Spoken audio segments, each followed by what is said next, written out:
All right, Carlos Godoy, my friend, how are you? George, it's a pleasure to be back. I'm very happy to be here with you again, alas, virtually, but Yeah. Eventually we'll get to see each other at some point. I'm guessing, I'm hoping. right. Where are you now? You're in Quebec City? Yes, I'm live from Old Quebec in Quebec City. Yeah, how are things over there? Old Quebec has an absolute charm that is unbeatable, and you can't compete with that. And so I'm well. The summer was very pleasant. It was too warm, some would say. Um, but good overall. And it's been a busy year and busy summer. I didn't really take any vacations. The electoral campaign has perhaps derailed some of my summer plans, but c'est la vie, and I'll take some time off later in September. That's right. So I'm guessing you're following the elections. It feels, yeah, and I want to ask you this because I mean we've worked together. We're passionate about the whole political thing, and elections come around and something happens and our blood used to boil, like it was like this thing we used to get pumped about. And for the first time, I think in a very long time, had it not been for this podcast where I'm bringing on the different candidates again and all that, I'm not so sure if I'd be following the election as actively as the previous ones. I don't know if it's just me slowly kind of disconnecting, or if it's just a lack of interest in having an election, maybe this time, this particular moment. So I don't know. I mean, I don't know if you feel that at all, or if you, because of the work you do, you have absolutely no choice but to follow the elections. George, I don't think that you're any different from the average Canadian parent in this country who has children, has a home, works, has a loving partner, has spent the summer trying to recover from the horrible year of COVID that we've had, trying to be as close with family, and having the right priorities at the right place. So I think that that's the mindset of many Canadians.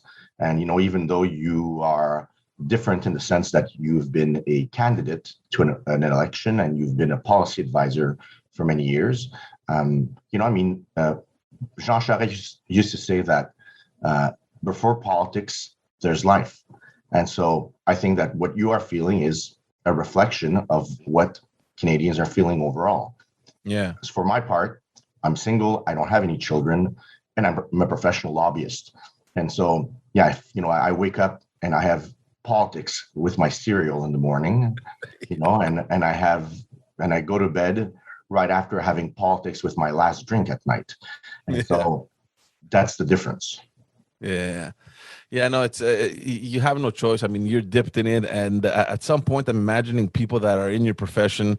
You're also thinking of the after, right? I mean, what's going to happen? You need to analyze who may be there, who may not be there. Where do we need to direct our focus? Do we need to start working now in preparation of the 21st of September, like the day after? So I'm sure there's a lot of things going on, like organizationally, within like a lobby office. Perhaps I was a little bit more an idealist when I was young or younger, but I'm certainly a realist and a pragmatist today. And so as a realist and a pragmatist, I have to adapt to the actual situation as opposed to what I imagine or what my wish from the heart could be. And so what I tell clients is the Liberals are the government right now. It looks unlikely that they will form the government come September 21st in the morning. And so, while we can't change that course, we can certainly adapt and, make the best out of it. Let's talk a little bit about that. I'd like to pick your brain just to see how you see things from your end. I don't want to focus on all the parties. I mean, we know that the NDP, the Greens, People's Party, the Bloc Québécois. Maybe we could discuss because it's quite interesting what's happening in Quebec with them. But primarily, the race between the Liberals and the Conservatives, which is the historical kind of The natural governing parties, yes. Exactly. But there's so many things that have changed in this campaign, and there's a lot of firsts for me as well. First of all, from the very beginning, I've been looking back, trying to think if throughout my experience I had ever seen a party going to elections with approximately, a 20-point lead. I'm trying to think back. I don't remember ever being involved in an election, whether it's provincial or even behind the scenes when we used to work with our friends at the federal during the federal elections. I don't ever remember a party leading with 20 points to begin with. So that for me was like, wow, this is amazing, right? But then within 1 week of that start, to see that party drop approximately 20 points, that for me is definitely a first. I don't think I ever imagined that would happen, and so early on in the campaign, right? Well, I mean, there's all sorts of theories and schools of thought on this. I'm of the school of thought that Canadians didn't want an election. I'm also of the school of thought that the Liberals hesitated too long to call the election. I think they should have called it 6 months ago. I think that they would have been in a far better position then than they are now. No one wants to go to an election in the summer. This was supposed to be the summer of recovery after the summer of COVID from last year. Everyone imagined that, it would be, a more of a relaxed affair. But priorities remain priorities. And we know the Liberals have been yearning for a majority. I think that they hesitated too long. They wanted to wait to see what would transpire in Nova Scotia. Nova Scotia was a strong corrective lesson. But by the time the Liberals in Nova Scotia were defeated, the federal Liberals, that train had already left the station, and it was impossible to put the toothpaste back into the toothpaste tube. And so I think that was certainly a mistake. And I think that future governments, across Canada that are thinking of going into an election in the provinces or the territories, or that have elections scheduled sometime next year, such as in Quebec in October 2022, I think that this will be a case study on what mistakes not to do, and what are the lessons learned out of hesitation. Hesitation kills. Mm-hmm. And so I think that that's what the Liberals are living by now. Yeah, I agree with you. I thought the elections, to be honest with you, I thought the elections were going to come this time last year. I was almost sure, I was willing to bet that as soon as the Conservatives elect the leader, they're dropping they're dropping the hammer. They're going to. It would have been a page out of a Jean Chrétien's book when Stockwell Day became leader of the United Alternative Canadian Alliance. And Jean Chrétien pulled the plug on Parliament and then came back with an even bigger majority. So, yeah, I thought that also that they wouldn't give Erin O'Toole a chance. What surprises me the most, though, is that as I followed the Conservative leadership race, I felt that Erin O'Toole was the leader that the Conservatives needed. I thought that, sometimes I thought that the Conservatives didn't deserve a leader of the quality of Erin O'Toole. And while I've never met him, mm-hmm. I've listened to him. I've seen him on television. And I think that what a lot of Conservatives are holding against him is that, he's too moderate, too centrist. Yeah. And the reality is that I think that Erin O'Toole is the average Canadian. He, a guy born in Montreal, grew up in English Canada, went into the Canadian Forces. He's your average, you could have him on Just Us Dads. And, he would be the perfect guest on your radio show. And so I think that a lot of Canadians are going to recognize themselves more in Erin O'Toole than in Justin Trudeau. And while I think that Justin Trudeau was the right man at the right time for the pandemic, I think that Canadians may have a different opinion now for what's going to be the next step for the recovery. Yeah, I agree with you. Even though at the very beginning, I was talking with a lot of friends at the Conservative Party who during the leadership debate, yeah, they were behind him. They saw exactly what you're describing. But then throughout this year, he kind of dropped. People were thinking, did we make a mistake? I'm not so sure he's the right guy. At the same time, let's be honest here. They're looking at the polls and Justin is just soaring way above everyone else. They're thinking, shit, nothing, the needle hasn't moved a bit. Maybe we made the wrong choice. So going into this campaign, I know that speaking to different conservatives, their mindset was, okay, let's just get this over with. We'll get a new leader and then we'll start again fresh. We'll prepare ourselves adequately.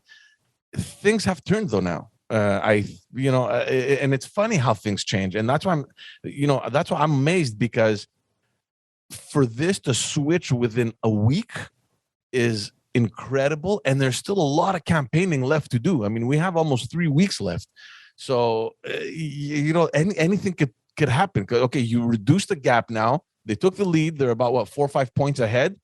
So now this is the anything can happen territory. And it's interesting because there's 3 weeks still left in the campaign.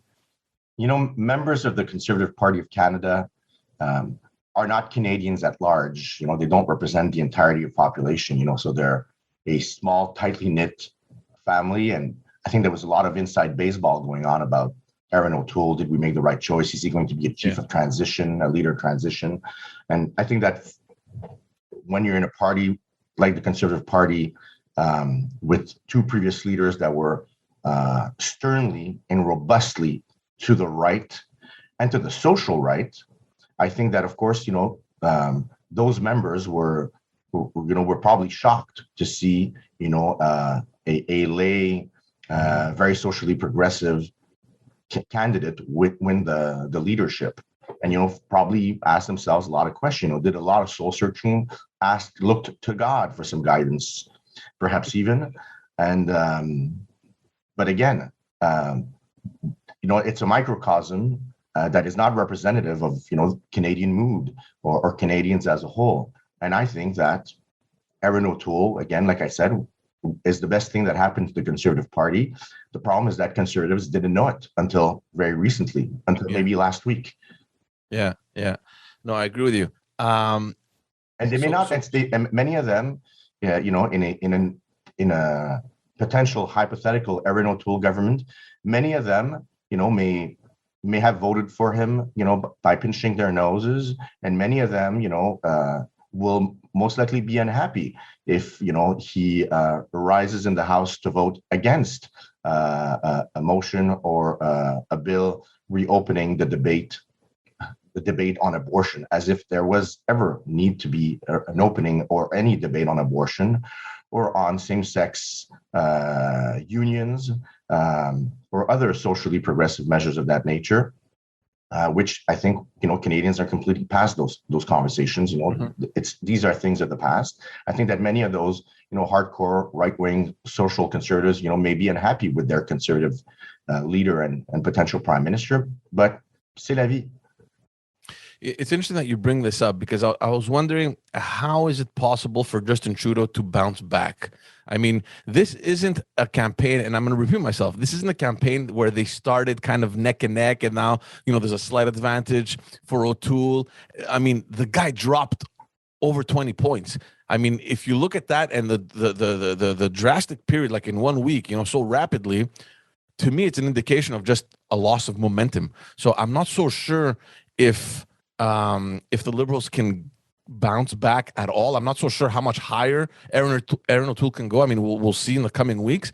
But I have a feeling, now that you're mentioning all these, these sensitive issues that have hurt the Conservative Party over the years, we're talking about abortion and gay rights and all that stuff.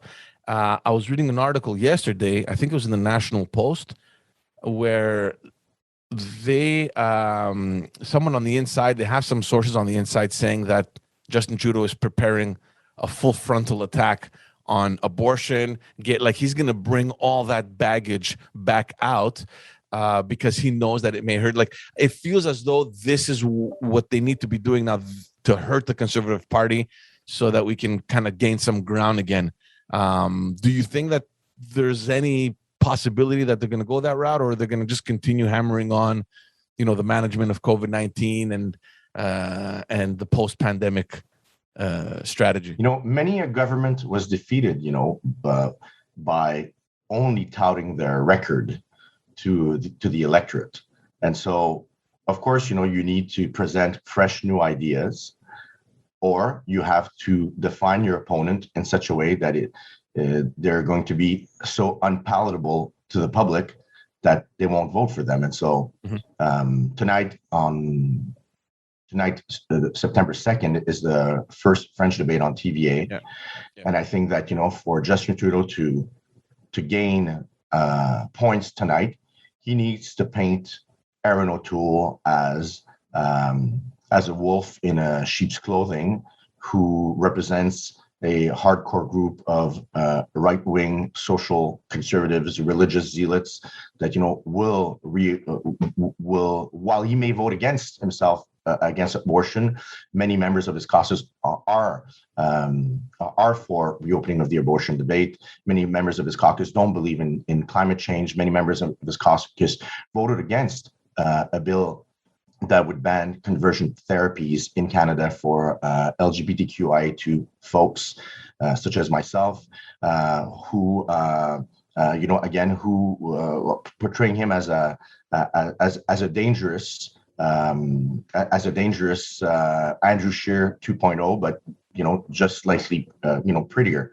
The same way how he's going to portray Yves-François Blanchet as an arrogant separatist who, at the end of the day, will never form a government, will never be part of a government, and who, by neither being the government or an alternative to government, will only play a swing to what panders to him, and that can hurt national unity.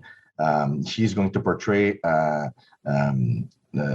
Jagmeet Singh as a guy who would spend even more than Justin Trudeau has spent himself, which is to say a lot, really a lot. And so again, I think it's going to have to be, offense is the best defense. And I think that that's what Justin Trudeau needs to do tonight in French. And he needs to make sure that he does it well, calmly, and explains it properly to the Quebec population and other French Canadians that are going to be listening tonight.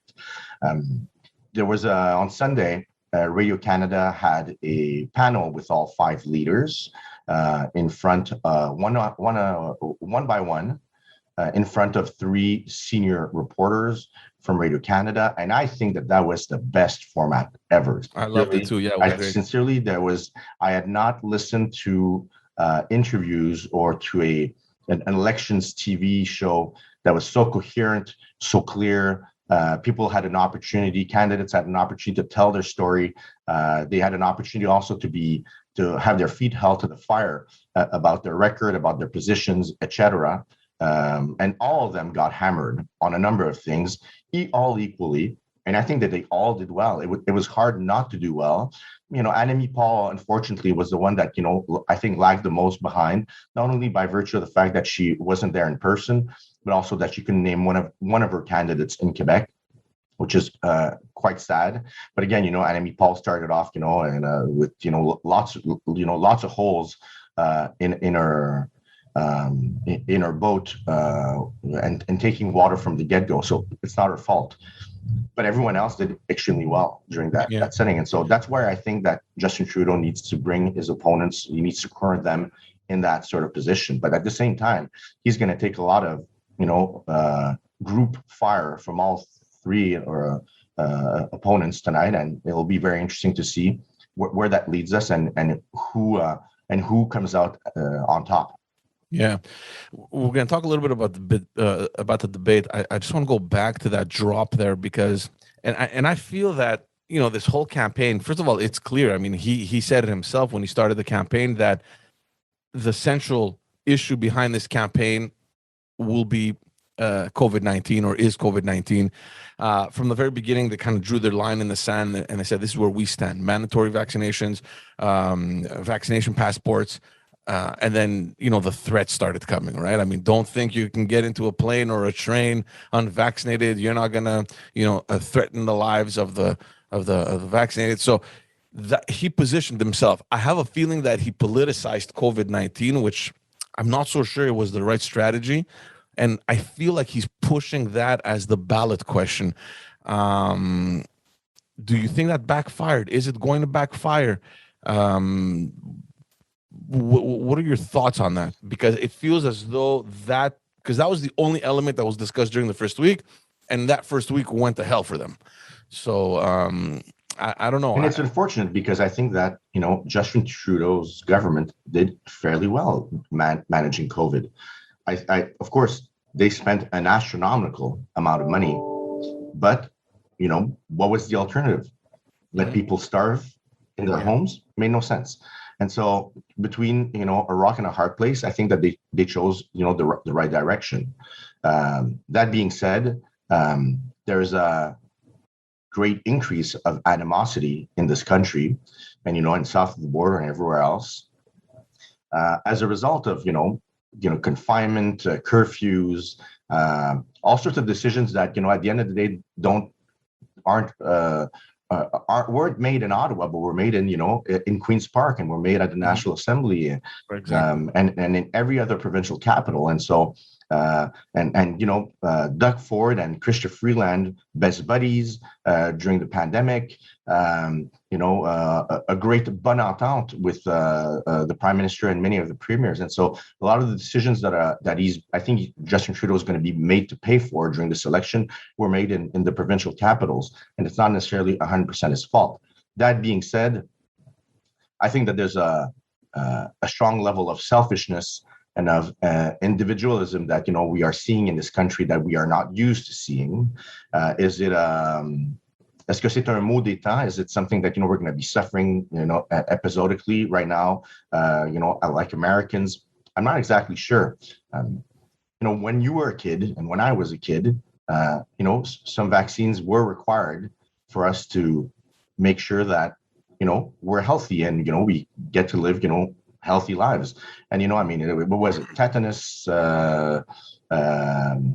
chicken pox, whatever. And they're not mandatory, but they're strongly recommended. And I read somewhere recently that if you walk in a cemetery, you'll see very, very few children's graves nowadays. But back in the days, 50, 60, 70 years ago, the cemeteries of the world were filled with children's graves. Why? Because they died from polio and from chickenpox and all sorts of things that, that we've managed to eradicate almost from the face of our country or the face of the planet, thanks to vaccines. I'm not an expert on vaccines, and I'm not an expert on international politics or, but while I have an opinion, I can't represent being an expert, right? And so I find it very, very fascinating that everyone, all of a sudden becomes an expert on vaccine and microbiology. When the average Canadian, has, couldn't pass, Sciences Physique 416 that I followed in high school. And so, so I think that people are believing way too much stuff from Facebook, and and are letting themselves, letting their feelings, get the best out of them. Yeah, we're all tired of all of this. I'm tired of COVID. I didn't have it easy, but a lot of people had it a hell of a lot harder. But at the end of the day, I want to look forward. I want to look to next summer. I want to look to Christmas. And those are my priorities. My family, my loved ones. I think everyone should, have a little bit more compassion and think about these things. And it's unfortunate that, right now the political discourse is being so poisoned by, insults, fingers, images of Justin Trudeau being hung. That's completely unacceptable in this country. You have different political opinion. That's fine. I encourage you to have a different political opinion because, mine might be erroneous, but I'm not going to pretend or I'm not going to suggest that I'm going to hang you for yours. That's where I think that we need to draw the line. And I don't know where all this animosity and all of this hate is coming from. Sincerely, I sincerely do not know. Yeah, you're right.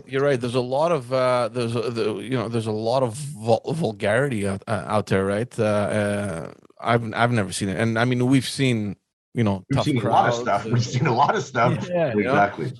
but it's always within the spectrum of, whatever ideology people believe in. And it's what you're saying, right? I mean, okay, you don't support me, you're coming and you're yelling at me, and it's fine. I mean, we've heard the insults, but this is at another level. I mean, I've never heard people swearing loudly, just comfortably, as if it's no big deal. In front of children at Yeah. protests, putting themselves and putting children in harm's way. Like, well, what is going on? Sincerely, like, you're unhappy. You are, say it, express it, vote against it. Mhm. Threatening to kill people. Come on, sincerely. Yeah. C'est pas de bon Yeah. sens. No. The other thing that I fear has played into this whole thing. I mean, we're what, in the second week now, third week. In addition to the people coming out in certain cases aggressively against this campaign and Justin Trudeau, which obviously has reflected in the numbers. Specifically here in Quebec, we're also seeing a lot of the politicians provincially voicing a lot of their concerns, because a lot of the electoral promises that Justin Trudeau is making are sort of, well, mostly provincial jurisdiction, matters of provincial jurisdiction. So, last week we had, Premier Legault from the very beginning, he's been saying it, and then you had Dominique Anglade, and a lot of the politicians and the political leaders here in Quebec are coming out saying, look, why is Justin Trudeau making promises that are clearly overstepping his jurisdiction?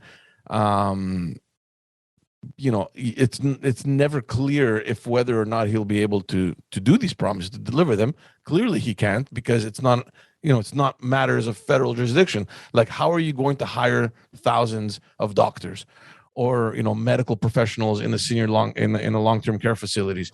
How Where are you going to find them? Let's start with that. Where are you going to find them? Forget about finding them, but how logistically, how are you going to do it when you have zero input in this? So, but the Liberals have always believed in the federal power of spending, le pouvoir fédéral de dépenser, and I think that's something that's strongly ingrained in their DNA. Is it right? Is it wrong? I'm not sure. If I was prime minister, would I want to spend money where I think that, where my priorities are and where electors have elected me to have priorities?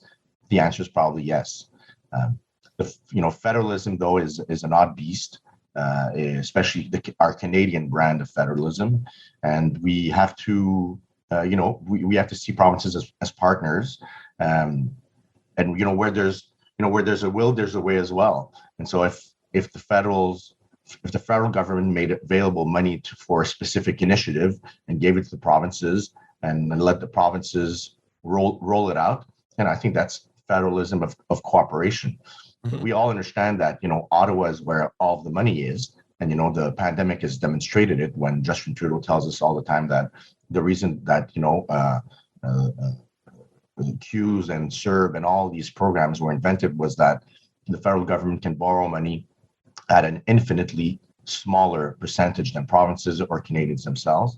And so they didn't hesitate to spend that money and to make it available. And so that's the reality. The reality is that Ottawa does have a lot of money, or has the capacity to borrow a lot of money. And when it comes to spending money, provinces aren't wrong in saying that, Ottawa has not been shouldering its fair share of the health cost in this country.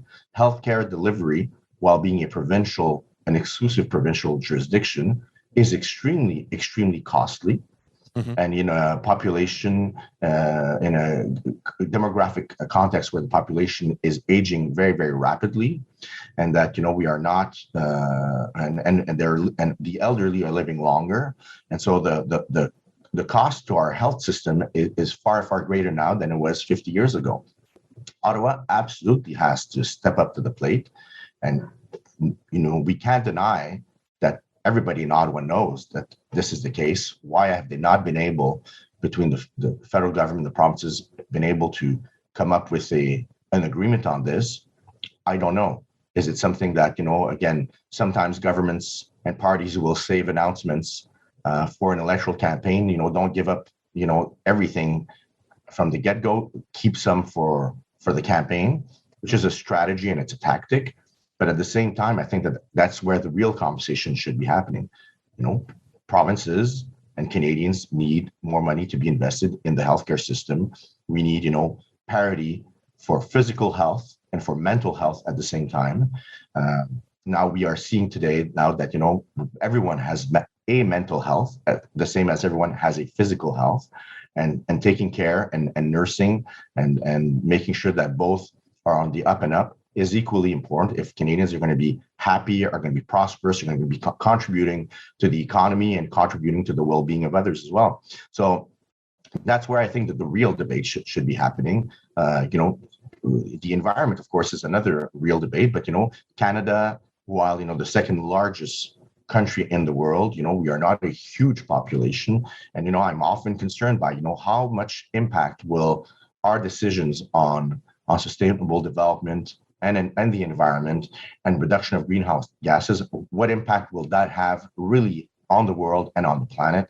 When we are sitting next to giants such as the United States, such as Russia, such as China, such as India, who have millions and millions, if not billions of more of citizens than we do, and and don't have their greenhouse gas emissions under control. So what will our individual and collective efforts here in Canada with our small population, what impact will we really have on the health of our planet? I'm not 100% sure. Now, of course, when we were kids, we were taught that, with recycling, chaque geste compte, every little piece of paper or cardboard that you recycle, a glass or plastic or tin that you recycle, everything helps. And it does. We shouldn't walk away from that mentality. But when facing, other international major players on the planet, I'm not sure what the actual impact is. Mm-hmm. Mm-hmm. So I think that's certainly something that we should be that we should be looking at. Should we be, putting a halt to economic development and wealth creation and prosperity solely on the sake of the future of the planet when we have limited impact? I don't know. I'm asking myself these questions. I'm for transportation electrification. I would love to have a train à grande vitesse between Quebec City and Toronto. I'd like to be able to say, hey, let's go and have dinner in Toronto and be there in 2.5 hours by train. I would love it. I'd do it. I want my next car. I want it to be electric. I want to be able to take the road in an electric car and not have to worry, am I going to run out of battery? Am I going to find a quick charging station for my trip up north or in the countryside or to Montreal? But these are all questions that, right now we haven't really seen in the campaign. If anything, the only person that has spoken a bit about the environment is Yves-François Blanchet with his support to the third link between Quebec City and Lévis. And sincerely, we could hear, the 8 members, the 8 Parti Québécois members of the National Assembly, falling off their chair because they took a clear position against the troisième lien. And then Yves-François Blanchet, just went into the campaign saying that he would support it, alleging that, there's a way to do this environmentally friendly. And so not everything is going well in the sovereignist camp. And will that benefit conservatives down the line? I strongly think so. Right now, I'm looking at 3 constituencies in Quebec that are currently held by the Bloc Québécois that will most likely switch to the Conservatives. And so, again, we were saying last time we spoke about federal elections in 2019, we were saying that, Conservatives and Bloc Québécois in Quebec have a communion of spirit of sorts on certain things. This is where we'll see that Quebecers are nationalists, but they're also a little bit conservative as well. Mm-hmm. No, it's interesting that you're mentioning this because on that episode last weekend with the one-on-one with the press, they asked François Blanchet about sovereignty, and they're like, you don't mention it once in your entire platform. And I found that his answer was very interesting. He's like, listen, we're here to represent Quebec's interest. And if right now there isn't that interest in Quebec, why would I be advocating for sovereignty? I mean, everyone knows that this is our reason for existing, but I think we need to be realistic as well. I mean, we don't have that sentiment coming from Quebec. So, and I think it was a great answer. So he doesn't really care about what the Parti Québécois believes. And he's really playing into his cards of, I'm here to represent Quebec interest as a whole, regardless of, what the Parti Québécois elected officials think in Quebec, or I need to go with the train of thought of Quebec. And he did a great job last election, but I'm thinking mostly now about Aaron O'Toole, where he again in that same in that episode, in that one-on-one, he was very careful about the answers he was given. It almost felt like it was rehearsed. Just kept repeating his lines, and you can see it, like it shows. I mean, to the people that understand politics or that have been involved, and he's being very careful. Like, he's on a tightrope, and he can't afford to make any wrong statements. The problem is, though, that there's still 3 weeks left in the campaign. So I'm just wondering, are you going to be able to maintain this kind of careful discourse throughout the entire campaign? Are you going to crack? Are they going to push you on one side or the other? And I'm not so sure, because we don't know him that well as a leader. He's still relatively new, right? And I think so far, like we've mentioned, he's done a good job. But now it's crunch time, and we're not even close to the finish line, and you see him already kind of holding back. Just okay, let me just give my answers, and then the journalists kept coming back. Yeah, but you didn't answer. Okay, and he kept saying again so he's being very, very, very careful. You're right. Look, two dangers for Aaron O'Toole: peaking too early, and the greatest danger is when you're nearing the finish line. And so I think that notionally, Aaron O'Toole is in the best position that he could hope for right now. Mm-hmm. And if the election were on Monday, I think that he would make some serious gains. So right now, if you look at yesterday's polling aggregate, 338, Canada 338.ca, which looks at numerous polls and then does an important calculation. Mm-hmm. We see that the Conservatives are ahead, but they're still not clear of the 170 seats to form a majority. I think that if they could keep this course, this course of being very careful to what you say, not overcommitting, not overstretching, and if he does well in today's debate, I think things will bode well for him. You'll remember that in 2019, it was the first French debate that really sunk Andrew Scheer, and that positioned Yves-François Blanchet as a serious alternative in Quebec. And Yves-François Blanchet, you'll remember, Yves-François Blanchet, I still believe should be canonized by the sovereignist movement, because he brought sovereigntists back from the dead. Lazarus. He revived the party like no one imagined. Exactly, possible. And it wasn't possible, and only Yves-François Blanchet could do it. His charisma, his superior intellect, both sometimes translating into a bit of an arrogance, is what the sovereigntists and strong nationalists needed last time around. Now I think that he's more in the mode of, we need to keep our gains, and we can't lose any more seats. I don't think that, there's anything that they can gain. I don't see a constituency in this province where Yves-François Blanchet can turn the tides to gain it from the Liberals or the Conservatives. But I think that, there's three constituencies that he may lose: Beauport, Côte-de-Beaupré, Île-d'Orléans, La Malbaie. Here in Charlevoix, I think that most likely the Conservatives are going to win. Okay. Beauport, Limoilou, Alupa Clark, back from his defeat in 2019, I think that he could likely win. And the other one is Trois-Rivières, where it is a Bloc Québécois seat, but there's no incumbent in this election. And the former mayor of Trois-Rivières, who's a well-known personality, I think, given the fact that national polls are looking good for the Conservatives, if the election were to happen today, I think that, those three seats would go to the Conservatives. Will that mean that the Bloc Québécois will remain obsolete or useless? Far from it. The Bloc Québécois is a clear and present obstacle for anyone gaining a majority in this very, very tight election. And again, and I think we're most likely looking at some sort of a minority government setting and set of circumstances come September 21st in the morning. Which is the strategy that the Bloc Québécois is really hoping for, because and Yves-François Blanchet doesn't shy away from saying it, right? He goes, I don't care who gets elected. I'm there to hold the balance of power. And I think that's very important because when you need to pass legislation and the only party that you have to negotiate with is the bloc, there's a lot of power in their hands. And I think, like, nobody's dreaming in Technicolor. We all know that they'll never form a government. They know it, but they're also very much aware that our mission isn't to form a government. Our mission is to hold the majority of the seats in Quebec and play that in our favor. And I think he's doing a great job. Is a minority government a bad thing? I don't think it is. I think for the Bloc Québécois, definitely not. I mean, that's what they want. For the NDP either. For the NDP either. Yeah. For too long we've had strong majorities in this country, which has centralized power in the hands of the Prime Minister, and it's not a bad thing.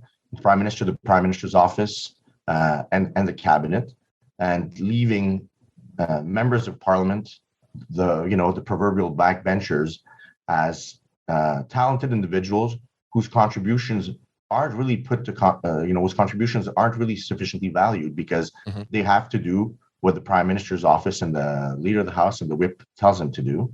In a minority government, it puts a lot of balance of power in opposition parties and in individual members of Parliament to shine, to push ideas and priorities, to represent their constituents and larger constituencies, such as what the NDP's been successfully doing during the pandemic, by giving the Liberals the necessary votes to adopt a budget, to adopt a speech from the throne, etc.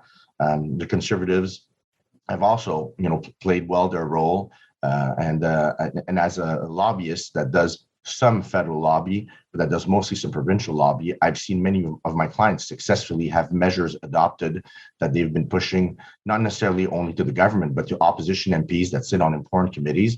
And these opposition MPs of all three major parties, I've been very, very keen at, trying to influence government decisions. And I think that a minority government is positive for democracy, is positive to, revalue the role of individual members of Parliament, of parliamentarians, and of backbench MPs, in letting them do the job that they're elected to do, to legislate.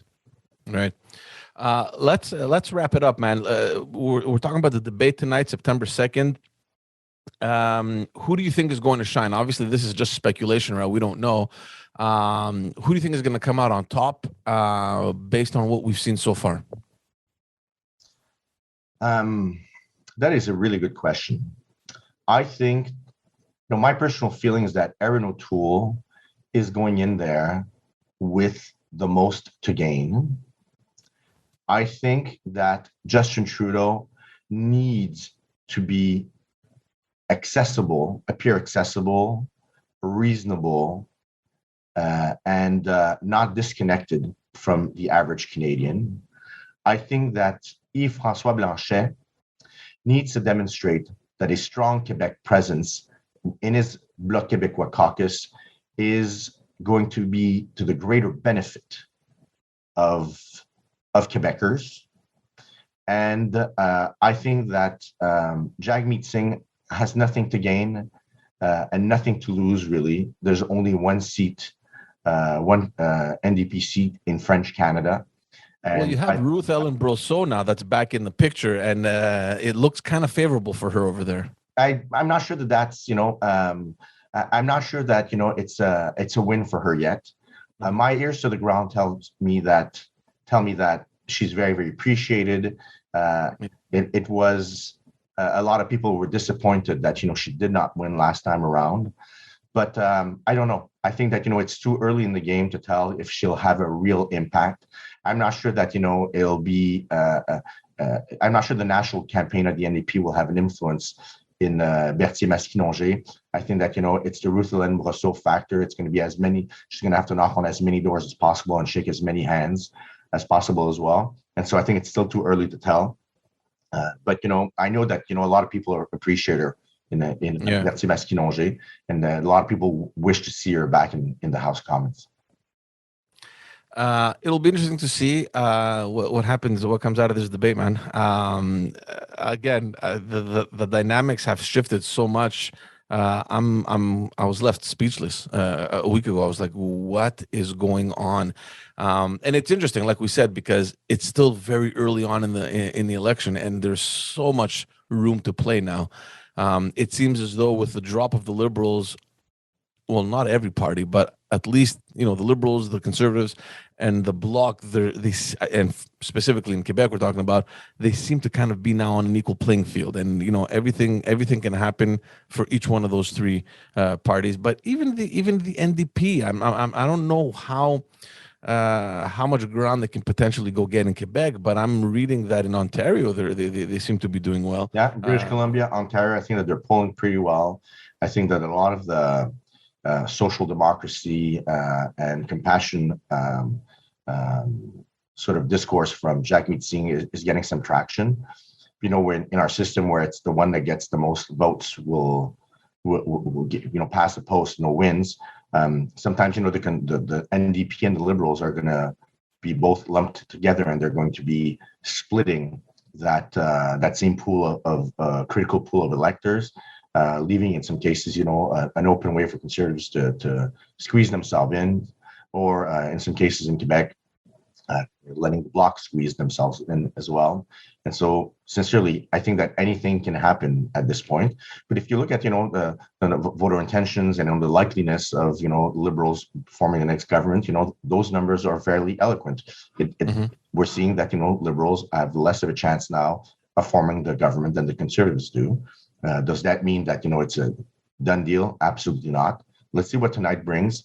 Let's see what the English debate brings. And of course, it's very interesting that, there's more debates in French than there are in English. And so what does that say about English Canadians? What does that say about French Canadians? I think that, debate is important. Debate is crucial for our democracy. The format of debate that we're used to is cacophonic, is disruptive. It's not clear.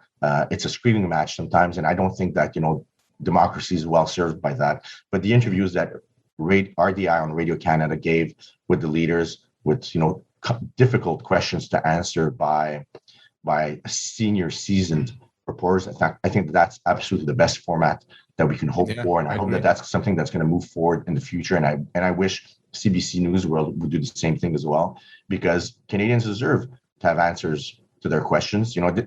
This is not question period in the House of Commons, where opposition asks questions and then the government dodges them.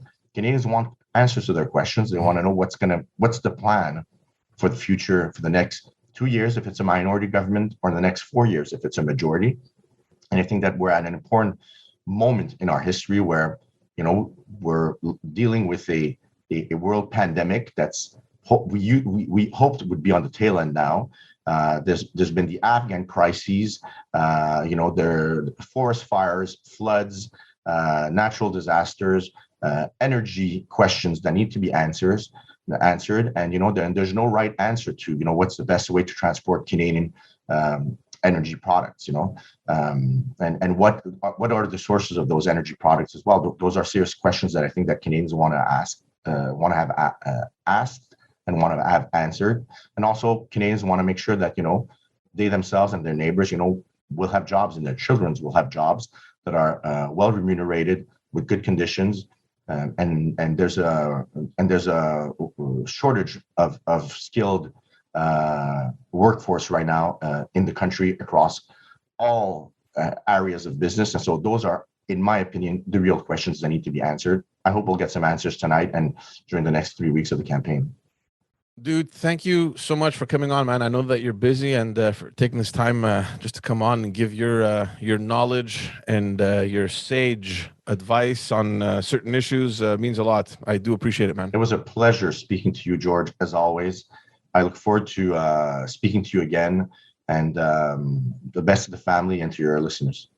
Thank you so much, buddy. See you soon.